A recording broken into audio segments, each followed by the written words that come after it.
Some crazy things have been happening in the Middle East lately, and they are all related to Saudi Arabia. There has been a massive purge related with anti-corruption drive led by the Crown Prince.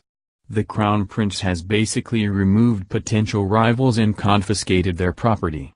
He has arrested them and locked them in a hotel.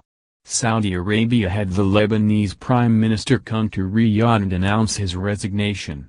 They claimed he is not a prisoner, but others do not think so. This all comes after Saudi Arabia organized a diplomatic offensive against Qatar a few months ago. Also, the Islamic State has been defeated and there has been a shift in the relationship between Saudi Arabia and Russia. So a lot of developments happening in the Middle East revolving around Saudi Arabia. First, let us look at the economic challenges of Saudi Arabia. A lot of people like the Saudi royal family depend on handouts and subsidies from the government. These are in turn funded by oil revenues. These types of expenditures have been funded by the government for a long time but are only feasible if the price of oil is $75 per barrel. To face these financial challenges, they have decided to list shares of the state oil company Aramco. But they are pressed for cash right now.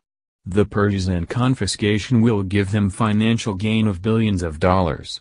But if much of the money is overseas, then it would be harder to access.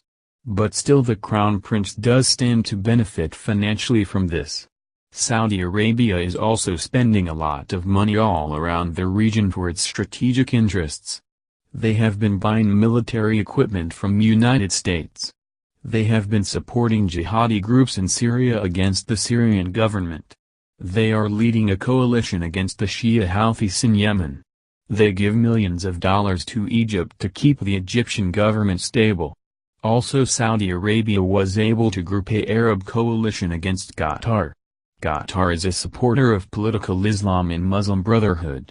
It also has a cooperative relationship with Iran and also with Turkey. Relationship with Iran is not acceptable to Saudi Arabia.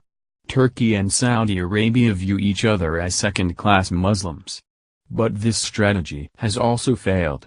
Qatar did face some initial challenges and difficulties, but it did not bow down in front of Saudi Arabia. They have not given in to the demands of Saudi Arabia. So the diplomatic offensive did not work.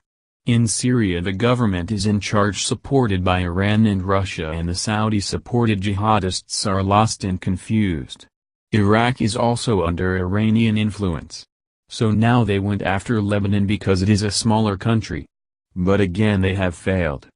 The regional drama in Lebanon seems to be over.